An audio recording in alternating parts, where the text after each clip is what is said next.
you're the whitest Black girl we've ever met. You don't talk Black, you don't Mm. act Black, and you don't look Black. I was acceptable in a lot of settings, but only because I had to behave a certain way. I had to Yeah. suppress a lot of how I felt about stuff.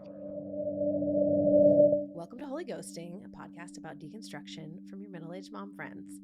I'm Lindsay, senior warden at my very liberal Episcopal church in Portland, Oregon. And no, that does not mean I'm a jailer. It means I am essentially board president. And I'm Meg, and I am figuring it out through asking a lot of questions, doing a lot of research, and listening to a lot of wise people about paths that they have walked that maybe are open options for me.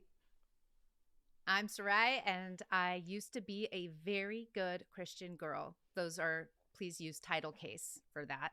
And now I am an eclectic witch because I am no longer a Christian for lots of reasons, but still have a lot of appreciation for the things that I learned that were helpful to me along the way. So today on the podcast, we are so lucky, honored, #blessed, whatever you want to call it. We are deeply grateful that my dear friend and the most radiant human, Shaunea, has agreed to join us today and to talk about her experiences of being raised evangelical and being a Black woman in white evangelical spaces. And we want to start this episode off with just this, all the trigger warnings. Know that we will specifically be dealing with the topic of race, but all sorts of other things we will be talking about, probably getting into some trauma. And we are just so grateful that Shaunea has agreed to tell her story. And we feel really honored that you are going to take the time and tell us kind of about your experiences in church as a Black woman. So I just want to say, and I will say, Shaunea is, to know her is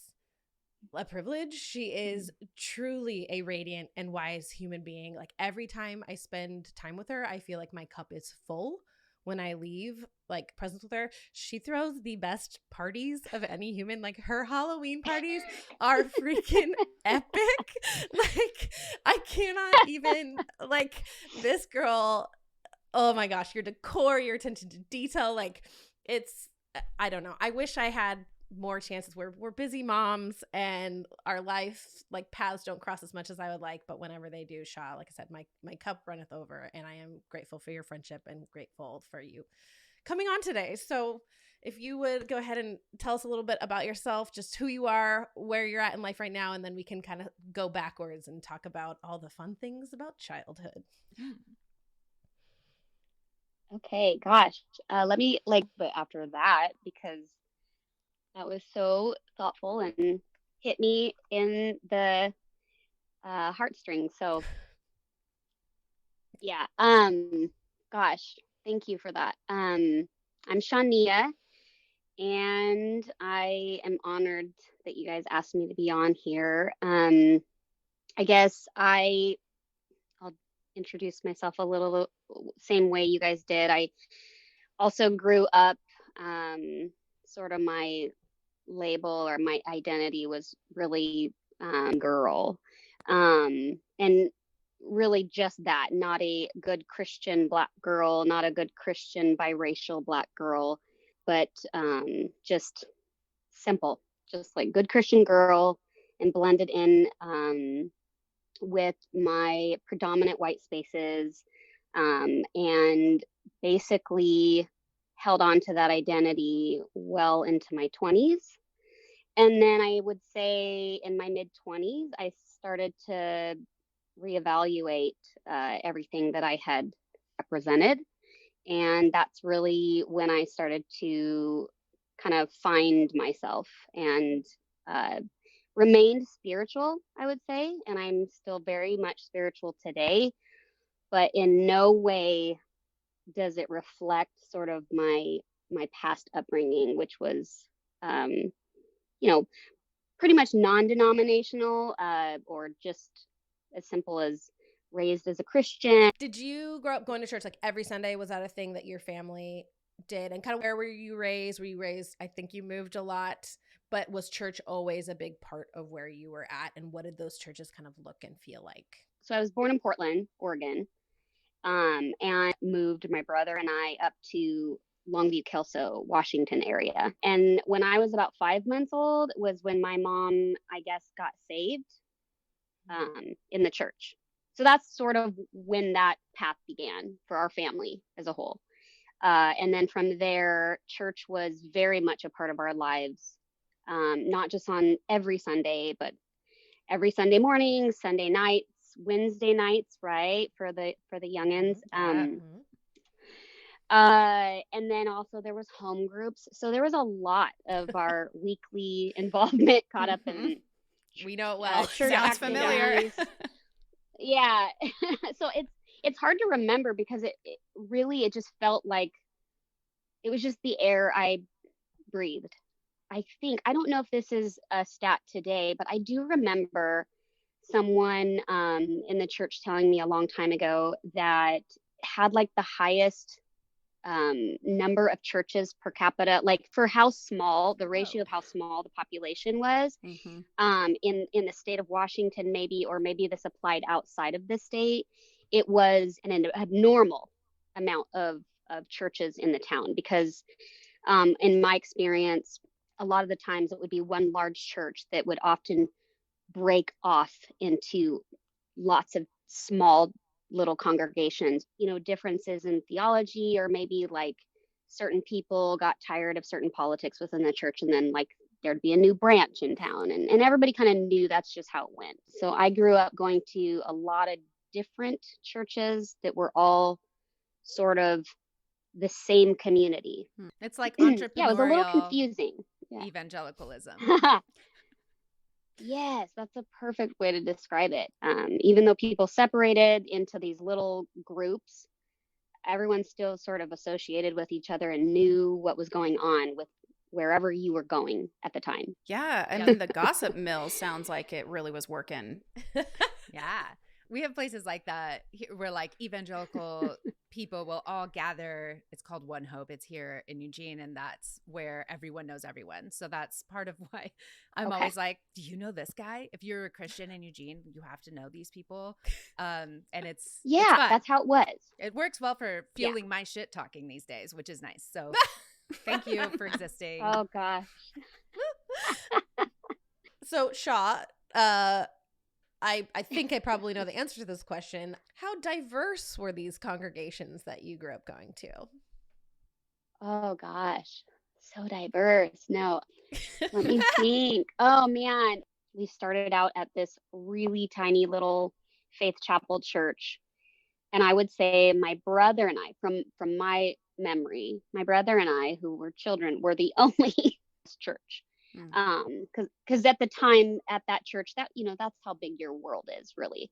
And my dad, who is full black, because I'm half black, half white, my dad moved from Portland, kind of followed us there to be close to us, and he actually wasn't allowed to attend our church. He was kept out. So he would have been probably the most obvious, like, person of color or black man in our church, but because he was not allowed to attend, that was it. And then as I grew up, I don't remember seeing really anyone else that wasn't white until this is probably not correct, but from my perspective, I don't remember seeing anyone that was black or mixed until I was an adult, when I was in my 20s going to church. Wow. So when I was going on my own is when I finally was observant enough to see other people that were of any ethnicity other than white. Memories of diversity growing up. There could have been, but I wasn't seeing it. So I kind of doubt that there was. Can I ask, do you know the reason your dad was given for not being allowed to go to I can't imagine that they just said, you're black, you can't come here. I mean, maybe they did. No, it was more complicated than that. I look back now and I realize it was a factor, but it was complicated because the foundation of how we began in church really starts with the narrative of my mom and my dad, because that narrative was a very stereotypical one, and it was the era that we were in. It was just perfect timing, to where it worked really well. And so when my mom left my dad, left that life, and we were born into pretty deep poverty, and well, my mom at the time was doing sex work, just to put that out there. That is the truth. And she was sort of in this life where it was either, if she stayed in it at the time, for all we know, she may have not made it. Maybe my brother and I would not have. And so she ended up encouraged by some of her family members that are up north, to kind of leave and come get involved in church and start her life over, I guess. And so when she left Portland, that's kind of what her story was. It was, she was in a pretty dark life. She was doing sex work. She was to survive. I mean, she was doing it even while she was pregnant. There's a lot there, pretty deep in addiction with drugs and alcohol and that kind of stuff. And so she was just in a really, really bad situation in her life at the time. And so I understand looking back why she was trying to sort of escape that. Mm-hmm. But I think where the damage happened was when she moved to Longview and we got involved in church. She sort of held on to that narrative as she shared her testimony. Yeah. And it was more from like white damsel in distress who escaped the Black community, escaped this Black man. Oh, wow. Whoa. With her two, Black babies, and how courageous and strong it was for her to leave that life behind and start over, and then got pretty heavily involved in the church, like immediately, just did a 180. And it was all sort of based on, I got saved and Jesus. So she was attempting to leave her old life behind her, and my dad was a part of that old life. But what I think she didn't realize was there were two kids involved who had nothing to do with any of that. And I think her attempt to keep us away from all of that ended up hurting us more, because then we were completely isolated away from any Black influence, any Black family, anything that would connect part of our identity to that. That was sort of the story. And so when my dad moved and attempted to start over himself and be closer to his kids, the church was like, you're not welcome here. Wow. So it was complicated, if that makes sense. So he wasn't given the same like salvation option or redemption. Come as you are. No. Right. We all know that whole come as you are, and, let us take you in and, help you. In some ways offered to my mom, but not my dad. So my dad stayed in town, but he kind of stayed at a distance, and he never was in church with us. I'm thinking it's really interesting to me when people leave addiction and like immediately dive so headfirst into being saved, and kind of replace the previous addiction with a new one. It seems like one, having the cover of being a white lady it makes it easier, like it does, and especially in predominantly white spaces, for sure. And I think that getting there first also mattered, because of course then she was sort of the one that they had loyalty to. But come as you are is literally like just a bait and switch, right? So come as you are so we can change you and make you in our image of middle-class whiteness that's acceptable and appropriate here. And I do think that's a lot of American Christianity. That's just interesting to observe, I think, about how that affected your family, including how it affected, I'm sure, your dad and you, obviously, a lot. Yeah, I would say that it's interesting that decided to go ahead and share those details because um, most of my life I've protected my parents, and especially those parts of their story. They've already passed on, and so I've really had to work through this sort of awareness of it's okay to share these things. This is your story, and this is not shaming them. This is not hurting them. I used to think it was going to hurt them, harm them, make them hate me. I really learned at a young age to protect my parents and protect pieces of their story and never associate it as being my story until and my right to share. So that's kind of why I decided today, I was like, you know what? I'm just going to put those big words out there that get a lot of hype and stuff like that. And but that's what it was. Like that was the life my mom was walking away from. And so there's wonderful aspects of that that I believe still to this day that saved our lives. But at the same time, it's just sort of harmful environment for whatever reasons for another. And I think at the time, my mom really did believe in that same, I think she really believed that narrative. I think it was told to her over and over again by many people. And so I think she just sort of rolled with it and it remained her testimony for my whole upbringing. Wow.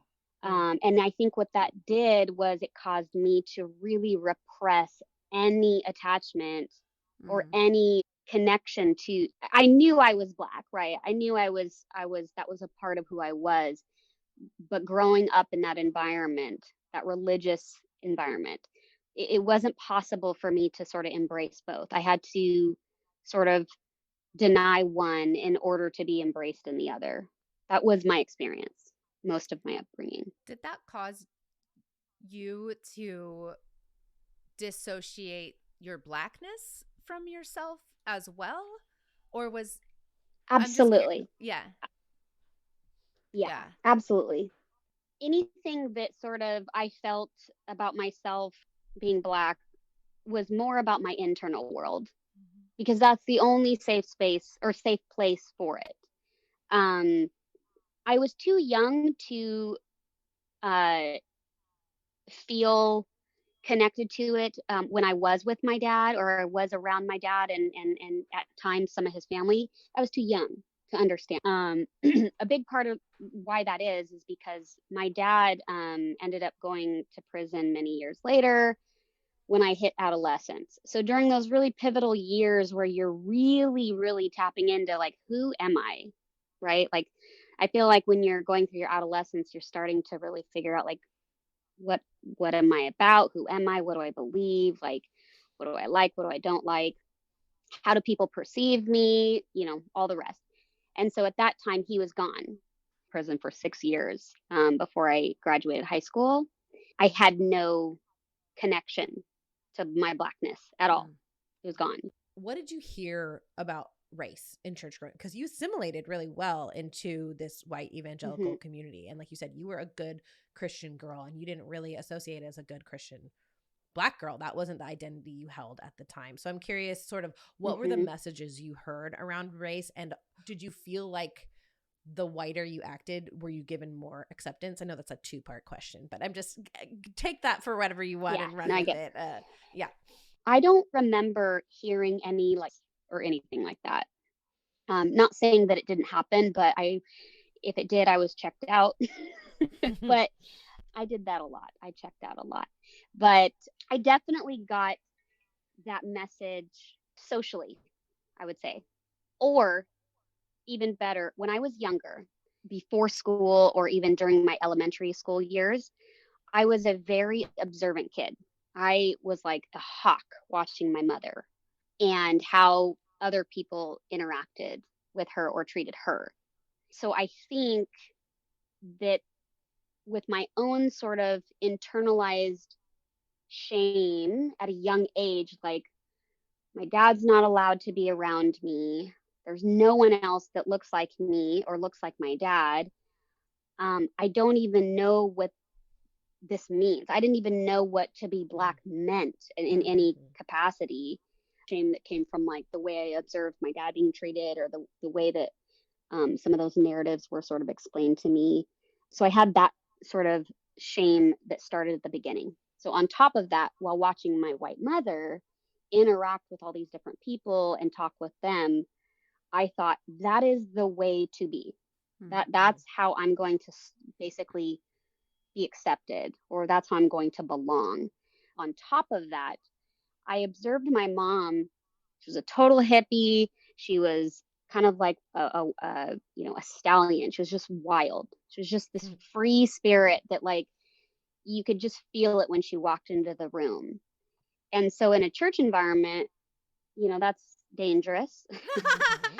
And so I observed her often getting her hand slapped, or, not literally, but like kind of reprimanded for being too much, or like my mom would often go to the back of the church and just lift her hands and just, she was just free during the worship.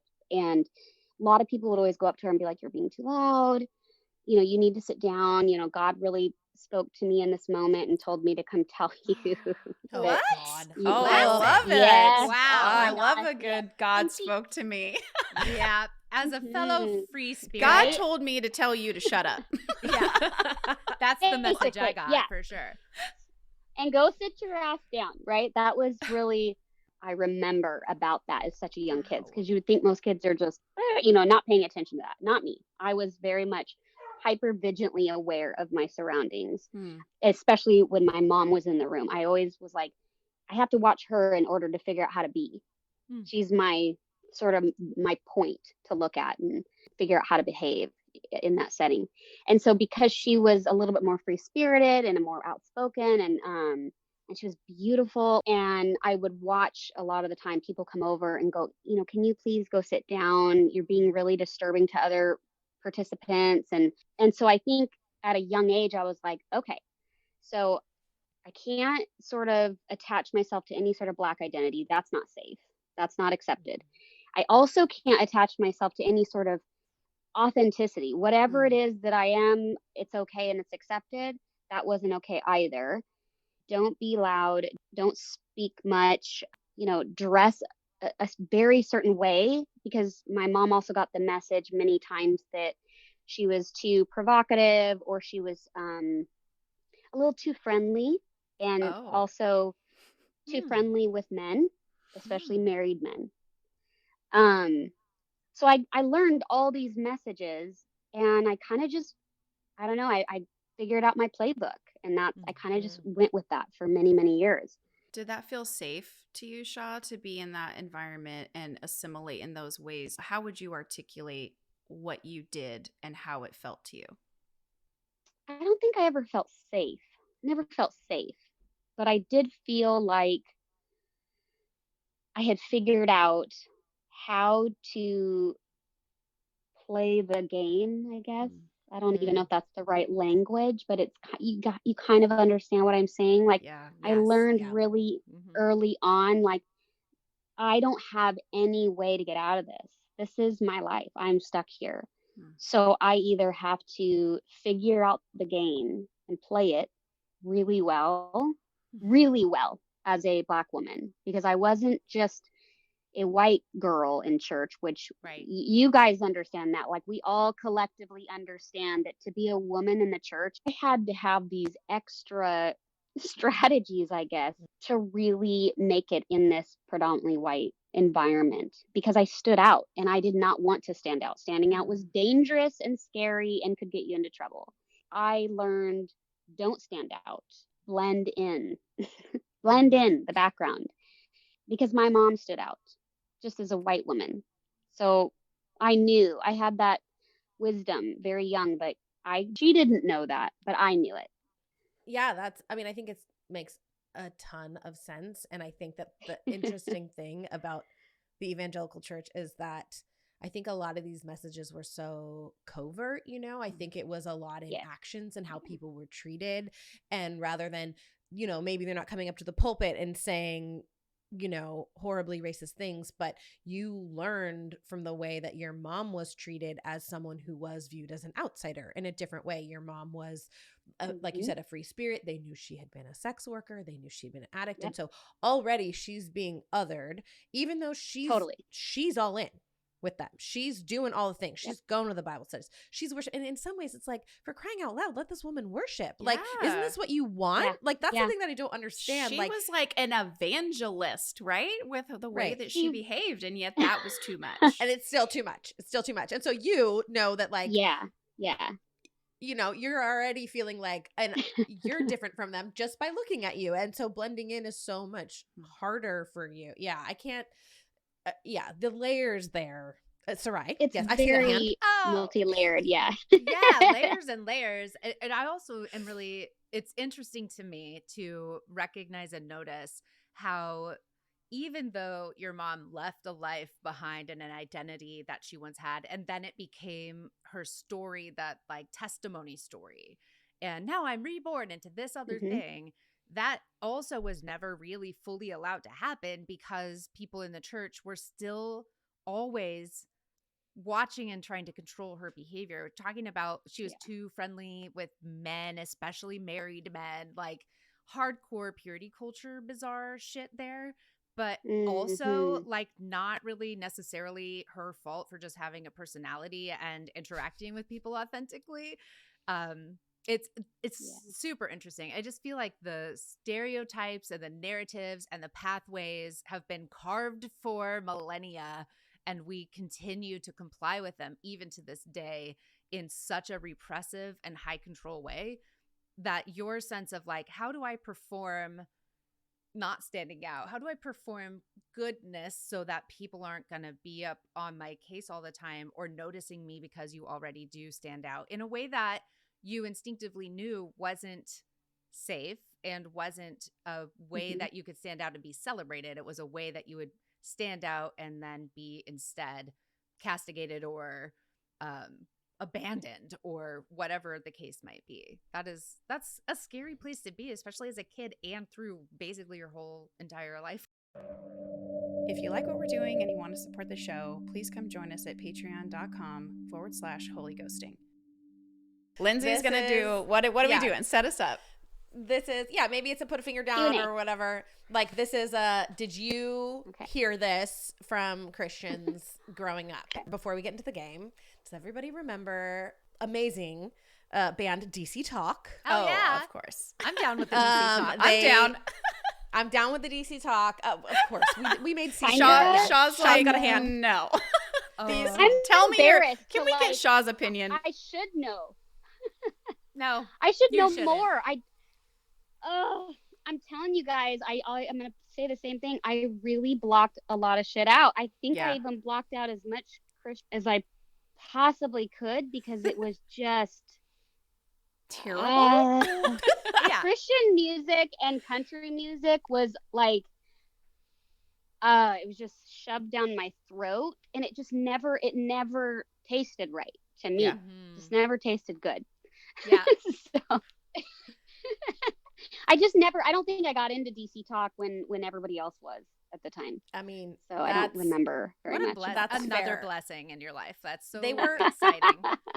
Yeah, my very first concert that I saw live was DC Talk opening for Billy Graham. What? Oh my Wait, Billy Graham sang? No, he preached, but they were like opening for him. I like that they got the youth there by bringing DC Talk into They sure did. That's how they got me there. And it was right when Jesus Freak was coming Billy out. Graham in person? Like on I did too. Yeah, that's pretty baller. I saw him at Matt Court 900 years ago. But it was so crowded. The arena was full. We were in the parking lot watching it like on a screen. But then they would do the round. They would like, they played inside, showed it on these big screens. But then the band and I think Billy Graham would come out. There was like a stage outside that they would come out and do like a few songs live out for us out in the parking lot. Wow. So I will say, so because there's such a lack of diversity in evangelicalism, DC Talk was like, they had two white guys and a black guy. They even have a song. Do you guys remember this? Called Two Hunks and a Negro. Yes. Two Hunks and a Negro. Yes. Yes. They have my song. God. What was it called? Two Hunks and a Negro. That was the name of the song? Yeah, they had yep. That was they were really it was their trying to be edgy. Yeah. Well, They were they trying to be also progressive at the time, I guess. I don't know. they Would that have been considered progressive? Like, ooh, look at us. Like, we're taking these words back. It's like, what is it? The reverse racism or something, like whether we're making fun of all of us, right? I don't know, but yeah. So It's kind of a 90s. Yeah, it's the 90s, right? And so I feel like they really ushered in some of the era of Christians who are colorblind. That was kind of their whole thing. Yep. That was that a DC Talk thing? So they had a they rode song on that Jesus trend. Freak called Colored People. Yeah, right. Okay, pardon your me. Epidermis is showing. I couldn't Sarai help knows but it, yeah. note your shade of melanin. You know I it. tip my head to the colorful arrangement because I see the beauty in the color of our skin. Oh my God, I remember this song now, but I did not pay attention to the lyrics because I probably just didn't pay attention to any of that at any point. Right. You blocked it all out. I cannot believe that. That came from a deep part of my unconscious. And I do think that's Wow. probably where I first was like, oh, as Christians, we're just colorblind. That's like what we're supposed to be. Mm-hmm. Yeah, like we're all God's creation. Let's not pay attention to any systemic anything ever, because everything is about your individual relationship with Jesus Christ. Everything else is absolved from now on, including systemic injustices. Like, we don't need to worry about that. Right. Yeah, I forgot about parts of this song. So, like, the chorus is, we're colored people and we live in a tainted place. We're colored people. They call us the human race. We've got a history so full of mistakes, and we are colored people who depend on a holy grace. And I feel like this is the overarching messaging of, like, okay, so here we go. Let's start that. So who of us heard in church growing up, when race was brought up, who heard calls for unity? Like, calls for unity. Who heard how about when talking about harms of the past, things that white people did to non-white people, who heard that calls for grace? We need God's grace. We just need prayer. We just need the Lord. I'm doing this backwards. I'm putting my fingers up. I am instead of too. putting my fingers That's fine. down. Can I mention? We did it backwards. Can I check in with you about a variation on that theme? Yes, please. Please add to this. Yeah. Very white mother who loved the pioneer days. We were not only taught that the past sins could be, absolved by grace, but we were taught that, like, in my family, this is horrifying. I'm so sorry. I actually hate to say this, and it's really freaking me out to say it because it's so gross, that people who were enslaved were, some people who owned other humans were wonderfully benevolent masters and, and this, okay, so sorry. Accidentally, Lindsay, I'm not trying to hijack this, but I do just want to put a pin in. There's a lot around Blackness and evangelical Christianity that it has its own culture, of course, and also the way that people were stolen from their homes, brought here to live or die / do all of the work for white people and get nothing but pain and suffering and horror, was also a way that Christianity has propagated itself by saying basically, like, well, yes, you're here to suffer. When you die, it's all going to be okay. So that's what I heard. I'm going to go ahead and say that's same enough. Yep. 2 fingers. Yep. Yeah. Was anybody taught about or remember anything about the curse of Ham? Oh, yeah. I do remember that. I don't remember. Okay. We'll put a pin in that. I'll come back to that in a moment. Did anybody hear? I'm trying to and was this also like Cain and Abel had something to do with race? Is that? Maybe. Did anybody hear that races all came from the Tower of Babel? Yes, Tower of Babel. Yes. Love that one. Yes. Language. That it was God. It was God's punishment because they were trying to reach him. So he was like, I'm going to separate you all by race and split the tongues. Yeah. Yeah. Right.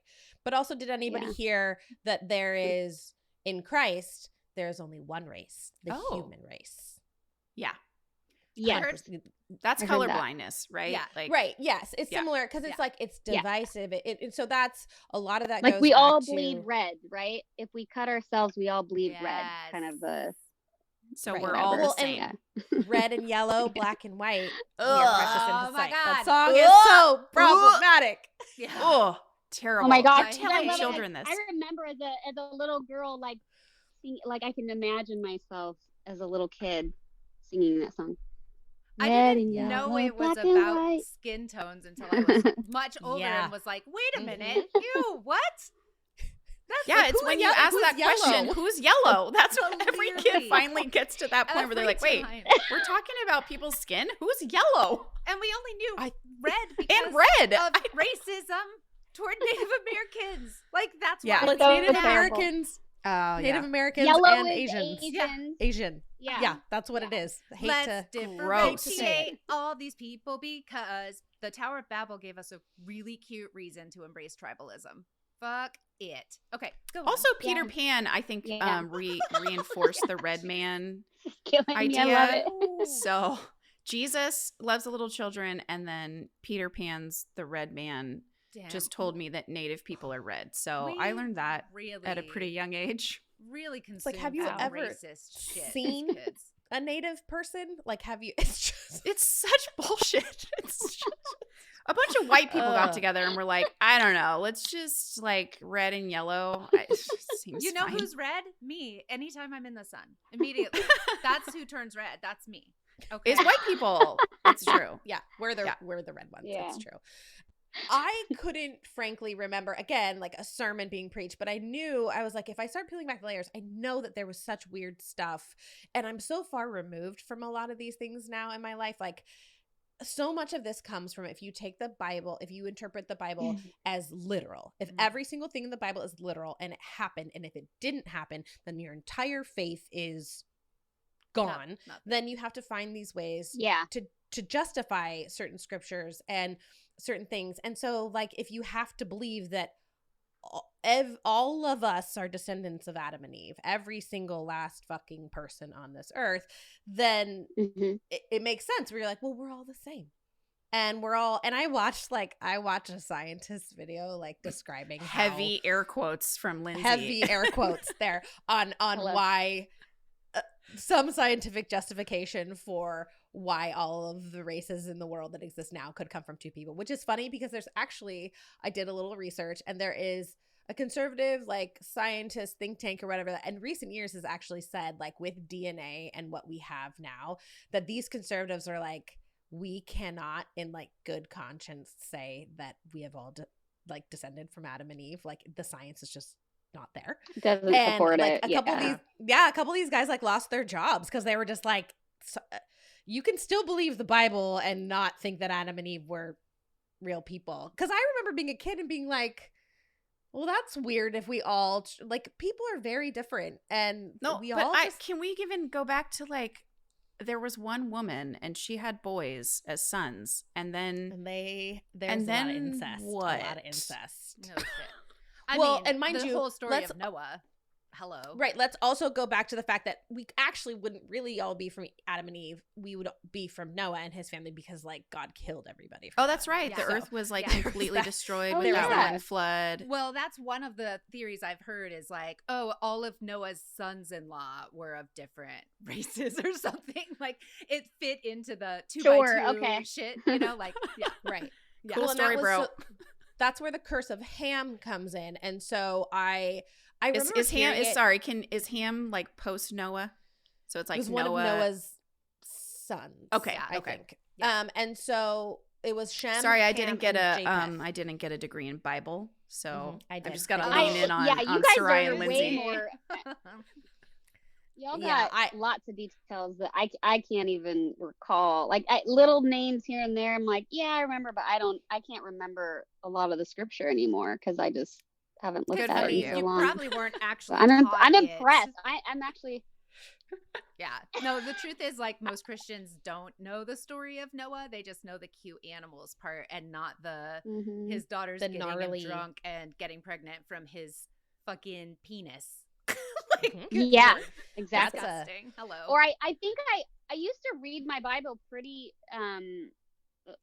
pretty much every day, but I did it under like a lot of stress. I was telling Lindsay yesterday, I was like, I remember being ridiculed or called out for like people knowing that I didn't know my Bible as well as I did because of the way that I prayed. Like I didn't use the lingo properly, or I didn't have enough of the integrated into my prayers. And so it was obvious that I was not being better disciplined in reading reading the scripture. And what? Yeah. What kind of bullshit. hypervigilance over your prayers is happening? It's like people are like, Seriously. here's the thing. You're not as holy as you should be. Yeah, and we can tell that you're backsliding. Yeah, that Oh, was dear. basically what I was being told. I jeez. feel like Ugh. every prayer I ever I experienced. was like, probably because I have so much shit going on in my life, and I'm like, and y'all look over that. I'm barely making ends meet. I don't have time to read my freaking Bible and impress you during prayer. Sorry. But all of that circumstantial stuff they tend to ignore. So Well, you'll get your Well, reward also- in people are heaven. having a hard time. Yeah, since when Yeah. is prayer a You'll get your competition riches in heaven. Yep. Yeah. Ugh. Suffer Yeah. now. Enjoy Take it me to later. ham, because this guy Take me to Well, ham. I and don't know that his you racial really- shit that the church is going to use him to, I don't know, try to justify their bullshit. I'd love to know. So Too. I remember hearing about the curse of Ham. I don't think I was like specifically taught it, but I knew in certain circles that we ran in. So a lot of people back in the day, so slaveholding Southern Christians often justified the institution of slavery by appealing to the so-called curse of Ham. In their interpretation, which surfaced in the 16th or 17th century, the Genesis account establishes that God wills Black people to be enslaved perpetually. Fuck. Genesis does not support this Mhm. interpretation, mind you, is like what most people have found. But like there was an old school, like somehow people decided, and I can't even remember why Ham was cursed in the Bible, but people just decided that he was Black and represented Black people, and because he was cursed, that his race should be cursed. And so that was a thing that people took from the Bible, which is fucked up. And I don't need to get into any more of that. I know that like, and again, anybody listening, like I'm sure you all were taught some wild stuff as well. Like I said, I have pushed a lot of this down shot. Like a lot of this stuff I had forgotten about, and I was like, I Yeah. don't really remember being taught stuff about race. But as I was kind of researching for this Yeah. episode, I was like, oh yeah, no, I heard that message. Yes, I definitely heard that message. Like all this Yeah. stuff that like I hate that I grew up knowing, and frankly, like in the churches that I grew up in, yeah, there were no Black people. I went to a Christian high school. There was one Black person in my high school. Wow. And I think Wow. about him and his experience, Mhm. and I can't imagine what that was like for him. And, like it's just, I was not surrounded by people who were different than me ever. My whole life was so homogenous, and I was sheltered from anyone who didn't look, think, or act like me. And what a loss. Like I just don't see how that is beneficial for anyone, especially from a faith that claims to want God's love for the whole world, Yeah, it Sarai. doesn't make any sense. Sarai is biting her fist in anticipation. Who does benefit from racism and white supremacy and colonialism? And all of that was spawned by the Roman Catholic Church from the beginning of fucking time, which then became all the other churches that still exist today. That is who benefits, is people who would like to retain their white power and who will vote for Donald J. fucking Trump. Like that's what this is. The end. That's it. I had to put in my unholy alliance once in this episode per my contract. It's really just self-serving. That's what I've sort of chalked it up to be.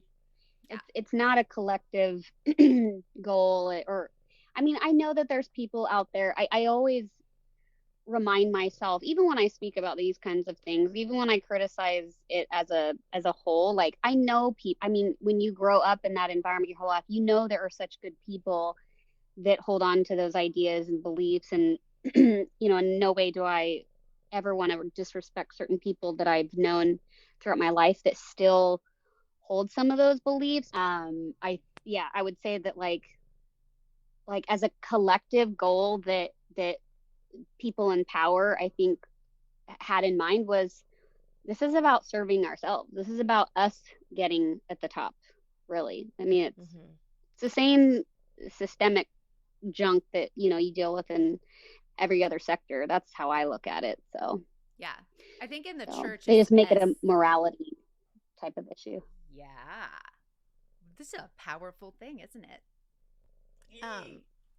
Shaw, I wanted to ask, I know that obviously you have had quite the journey out of evangelicalism, and I know that we've talked at length just from being your friend. I know that for many years, even as you maybe, you know, weren't going to church in the same way and had different beliefs, that you didn't feel comfortable speaking out about things and politics and religion. And I know that in recent years, some of that has changed. Do you feel comfortable talking about kind of like some things that changed for you? And I know that like Trump and all that really kind of ignited some fires under you. Are you willing to kind of talk about some of that? Absolutely. Yeah. Yeah. And I think where some of my stuff started to bubble up was prior to Trump, really, too. He was just that kind of catalyst. He didn't surprise me at all. I mean, it was very, very frustrating and painful and stressful to deal with him in the public for so many years that we did. That was really hard because he just hit you at home because it was being projected by the people around you. So he didn't surprise me. I've kind of known who Trump has been for years, long before he was ever in politics, right?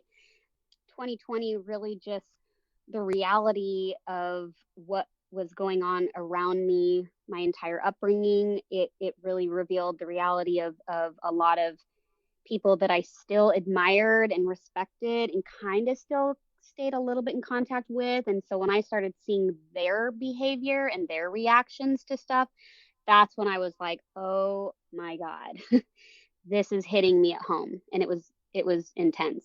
So he just sort of ignited it for me. And was that in the way that people were outwardly supporting him and the things that he was saying, and you just kind of realized like the people that I thought were loving and caring and accepting are really different? Well, and it was a lot about Yeah. George Floyd, right? Yeah. Like how people responded to George Floyd and the protests and what people were saying. I think specifically since that was so heavy, and right? Is that where you kind of Yeah. that broke you and you spoke out a lot publicly about that? Yeah, that's where like my more public outrage came from, was after. But I mean, it started really boiling up when Obama was, you know, campaigning the very first time, which was, you know, many years ago. But I still was dealing with a lot of that internally. That was where it was sort of starting to boil, was inside. But I wasn't at a place in my life where I felt safe to really talk about it or process it, because I was still in environments that were predominantly white. And also what I didn't realize was, even though I left the church, so I left just flat out, just never went back. 2007, which is when I moved to Portland. So that's when I finally left. And I'm glad I did when I did, because, right, like the whole presidential cycle was kind of happening. And I'm so thankful that I left before that all started, because I can't even imagine what that looked like within the walls of the church.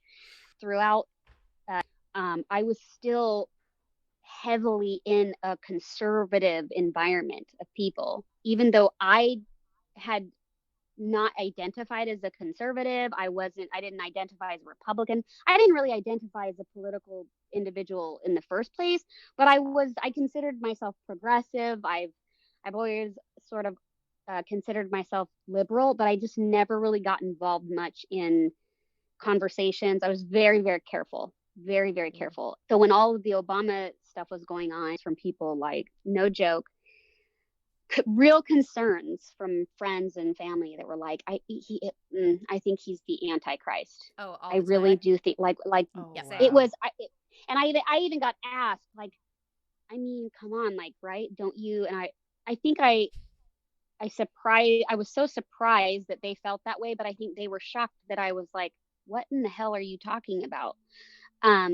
because that was their echo chamber and I wasn't in that anymore. And so for me, those were sort of the first years when I was like, holy moly, what kind of environment was I really, really in for all those years? That's when it got real serious for me in understanding what I was being raised in and what I kind of stayed in throughout my early 20s. Because for me, at the end of the day, the church really was just my family. It was like my social circle. It was my safe space. It was my community. And it was that first before all the religion, because I didn't have a healthy family dynamic. I wasn't close to any of my family at the time other than my siblings. And so when all of the social aspect and the community aspect and support fell apart for me, that's when I left. And then I started to really unpack the religious aspect of that part of my life. Because I don't know that I ever really got in it fully. I think I really don't like to use the analogy drinking the Kool-Aid, because I just think it's not the appropriate analogy at all, given its history in the context of that. But it similarly, if that makes sense, like it's, I grew up wanting to be a part of it and I wanted to belong, but I couldn't ever really catch on to what was being taught. I always felt like an outsider. Like, is there something wrong with me? Am I not a strong enough believer? Is my relationship not right with God? Because I just don't feel the same way that all of these people around me feel. Like they're all, speaking in tongues at times when they feel like it. And I don't know what that is. And, even my mom did that kind of stuff. And then I believe I didn't feel this anointing type stuff that everyone was always claiming to have felt. But once I left the community and I started to see people that I considered supportive or loving or always accepting of me, I started to see their online behavior. And I was like, oh my gosh, I did not know any of this. I either ignored it or I blocked it out, or I just didn't want to know. I was in denial. So I was kind of going through a lot of that first, long before Trump came into the picture. So when he did, and then it just blew up, everybody really put their stuff out there, and it just sort of grew for me. Yeah, it was sense. Like it was really covert. It was like in the shadows and secret before for a lot of people, and it was just kind of, it was like we don't talk about it, but we all just know. We just know what we know, and then when something happened with Trump, where people just didn't care anymore, and their hatred was just out. I think he modeled that behavior. He showed people how to be. Yeah. I think that all of that racism, it all existed. He just showed people how to bring it to light or how to talk about it openly. But it was such a weird divide. And in some ways, I guess it was, maybe helpful is not the right word, but you were able to at least see people's true colors, right? Like people were kind of out in the open about things. And maybe that's easy for me to say as a white person, because like it wasn't damaging to me personally, but at least I knew what I was dealing with, and I was just kind of like, fuck off. Like, I was just like, okay, I'm done with you, and I'm done with you, and I'm done with you, like it kind of went from like little comments here and there that you were confused about, and you're trying to process, like, what does this really mean? What are they really saying? And then when Trump came along, it was just like they just blew the roof right off and said it exactly how they saw it. I had to come to terms with the reality. I was in denial a lot because I didn't want to believe that is what I was growing up around my whole life. It was very painful to be honest with myself about people. And I'm not talking about just, church attendance or fellow, friends in the church or whatever. I'm talking about like my, blood, my family, my mom's family. When the Obama years were going on, here and there, little comments here and there. And I found myself brave enough to challenge a couple of leaders or mentors or people that I looked up to that were on social media. I challenged them a little bit when they kind of put themselves out there. I would get in and I'd make a comment here or there. I would just say my piece. And that was scary. But I do know that a couple people were kind of like, oh, I didn't mean it like that. Da, da, da, da. But because, it's easy for them to throw that stuff out there when 99.9% of their following either agrees with them or, are one person, maybe one out of maybe a handful of people of color that they knew or went to church with are like, what? Like, why are you saying that? Like, they don't have the awareness that like there are maybe just a small number of people watching that you can't relate to, or you don't understand how this impacts them. But once I brought it to certain people's attention, they would just backtrack and give all their, justifications for it and stuff like that. Once Trump was in office, that was over, to not be disrespectful or rude or whatever, like people were trying to do during the Obama years. It was just full on, like just the gloves like, came off. They didn't feel, they didn't feel bad anymore. I was just I felt like a nobody at that point. Like it just didn't matter. They were fully committed to their crap that they were spewing out. So that was hard to watch. I'm sorry, Shaw, you had to experience that from people that you had mentorship from and really looked up to. I think that's one thing that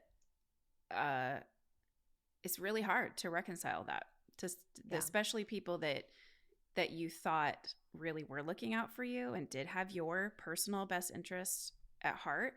It's terrible that people. Yeah. I think too, like, if it's okay to make this point, since we're on that topic, is that my mom passed away in 2016 in September. So like when she died and then Trump won, or even when he was going through his whole like campaigning and stuff, right, leading up to that, I was so checked out. I was like, I did not give a shit about politics at the time because my life was so chaotic. And so I missed all of the devastation and like the just disappointment of him winning over Hillary, and how everyone was so upset. I mean, even my brother was just like enraged, right? Like he was so angry and upset. And I was just in this different world at the time, like just trying to keep the pieces together for our family. And so I was not as observant of what was going on online when he first got into office. I just didn't care. You know what I mean?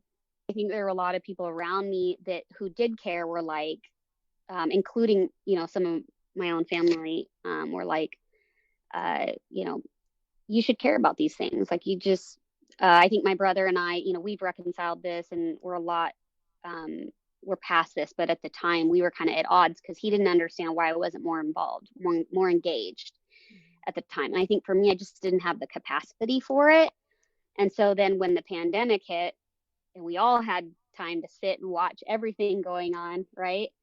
And I just had my like 9 months old.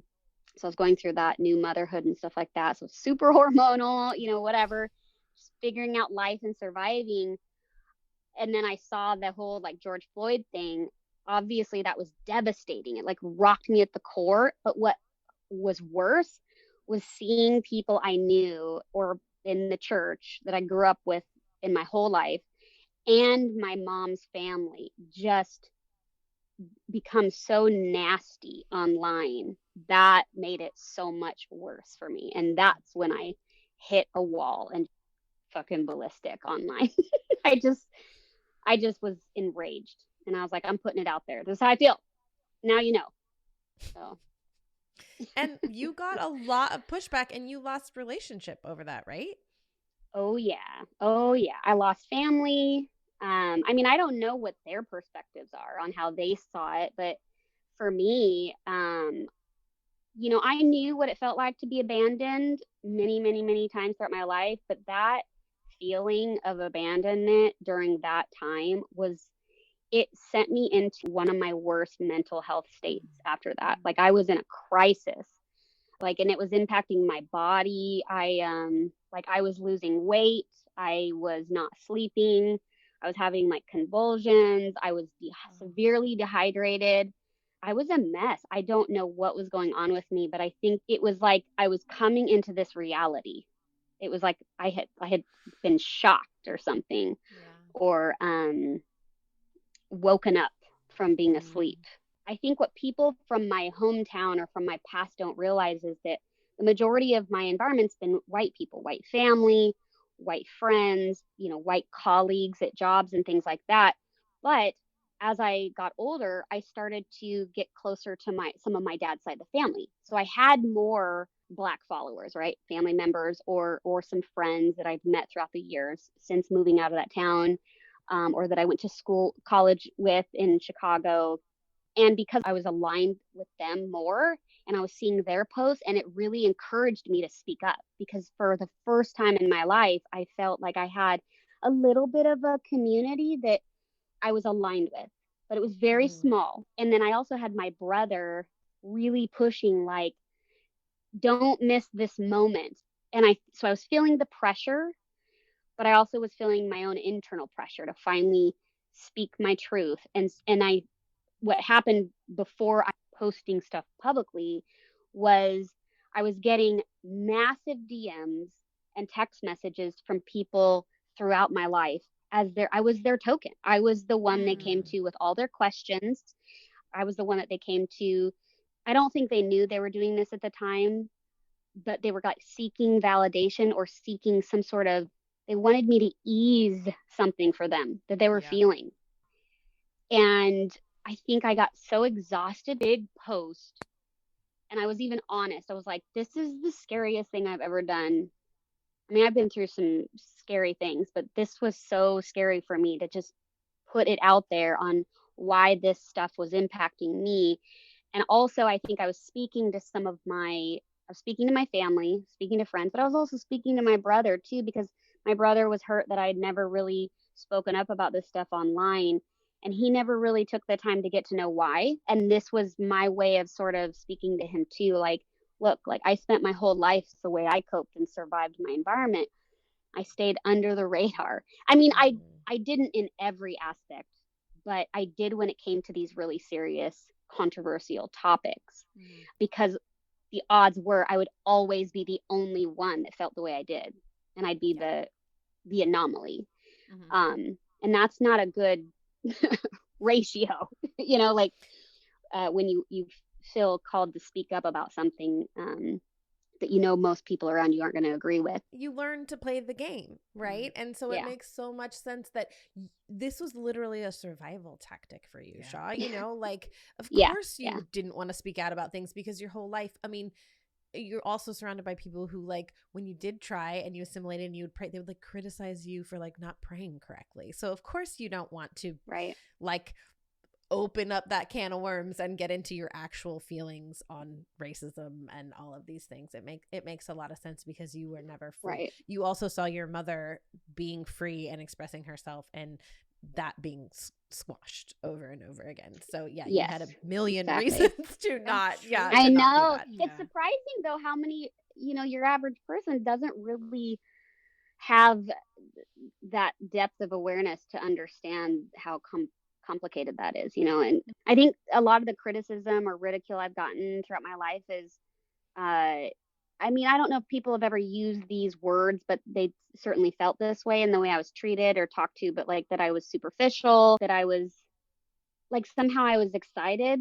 and I loved assimilating to whiteness or whatever, or jokes like, you're the whitest Black girl, we've ever met. You don't talk Black, you don't act Black, and you don't look Black. So I was acceptable in a lot of settings, but only because I had to behave a certain way. I had to suppress a lot of how I felt about stuff. However, I think the reason why I exploded when I did, I mean, I speak pretty articulately when I write things out. Like, I don't just like rage online and it just looks like I'm just lost my mind.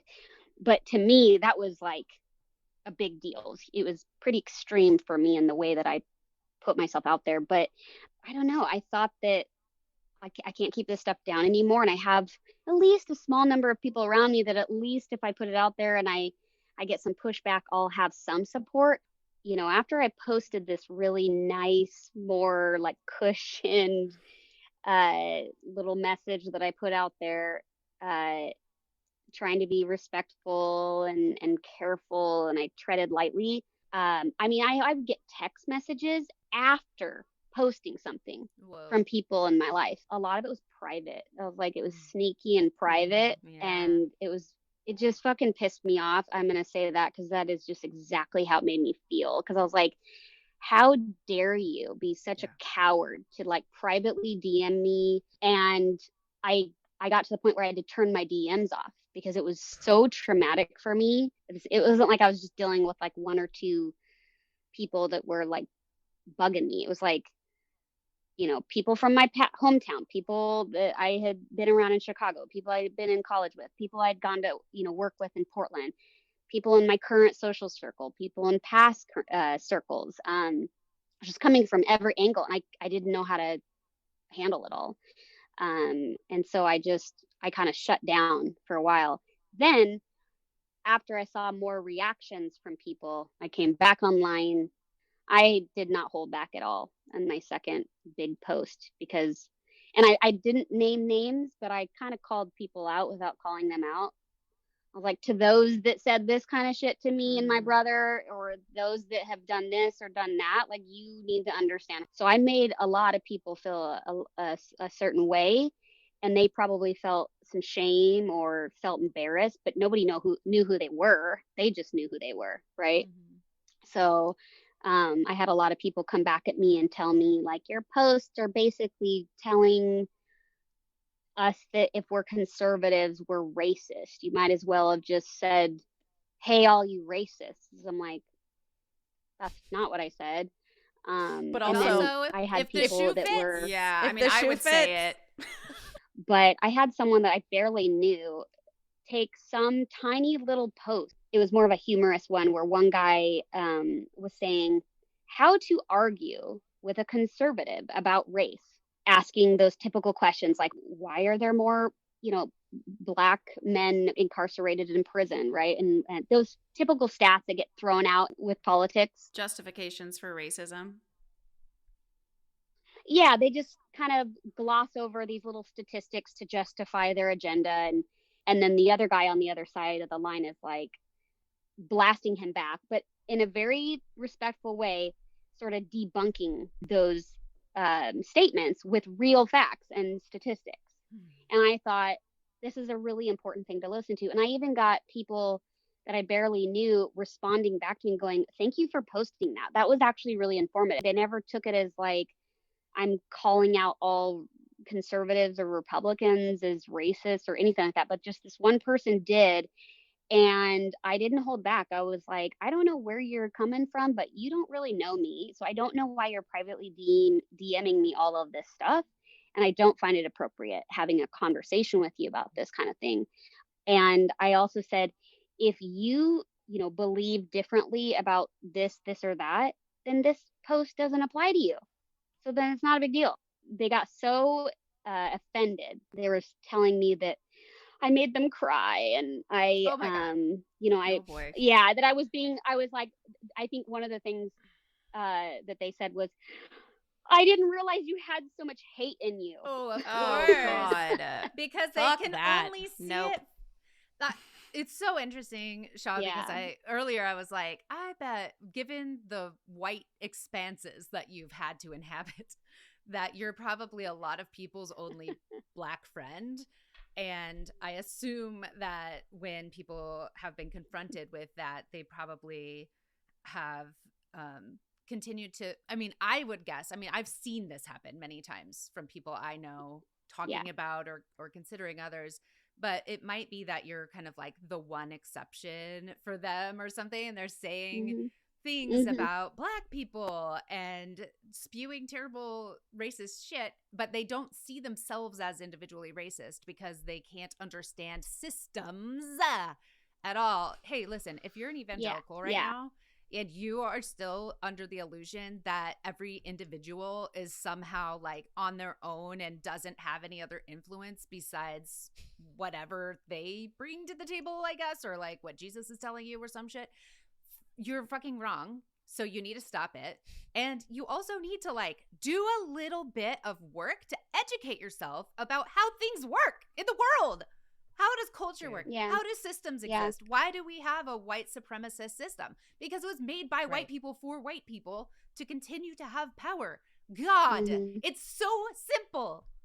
And white privilege Yeah. is real. And it doesn't mean that, like, for a long time, for me, I was like, well, I grew up poor. I wasn't privileged. You know, it took me a long, because I thought it just meant monetarily. And I was like, but wait. But like, how was I set up for success in this world just based on like being born a white person? You know, like the opportunities that I have had, or the way that people view me, because I work hard, you know, that American, like, yeah, I do. I work my fucking ass off, and I am a self-made woman, but that does not mean that our systems aren't deeply fucked. And this weird pride and this American exceptionalism and whatever evangelical Christian, like, that we don't want to accept that.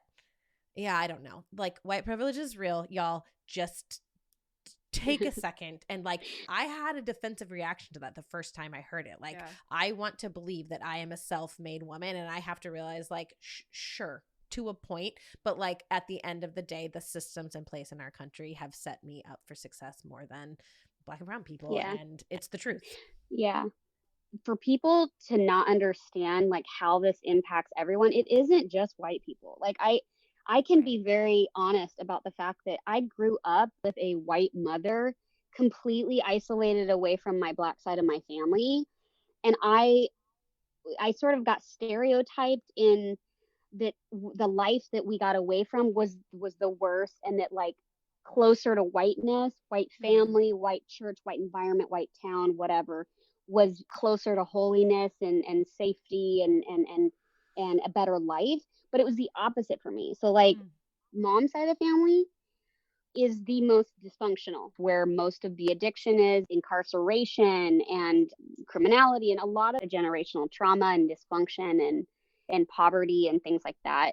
My dad was struggling in life, after a certain time, but most of my dad's side of the family was in a much better than my other side.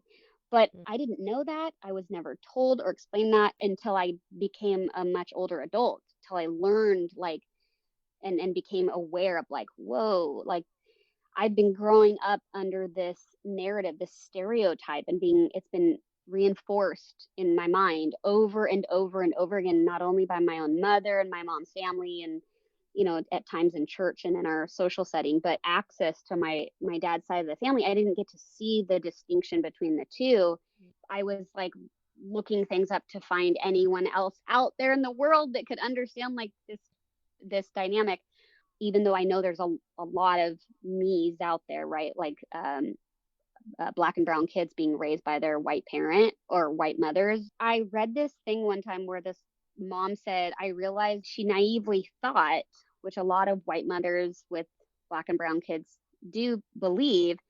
She was like, oh my goodness, I think for a long time I thought my white privilege would rub off on my kids. And that's not the reality for children being raised by white parents. She was like, I realized that we have kind of been setting our children up for failure, because they were kind of looking at their kids' lives through that lens, that like we saved them and now they're going to grow up and assimilate to our world, and then therefore they'll be safe in this world. And it's quite the opposite, really.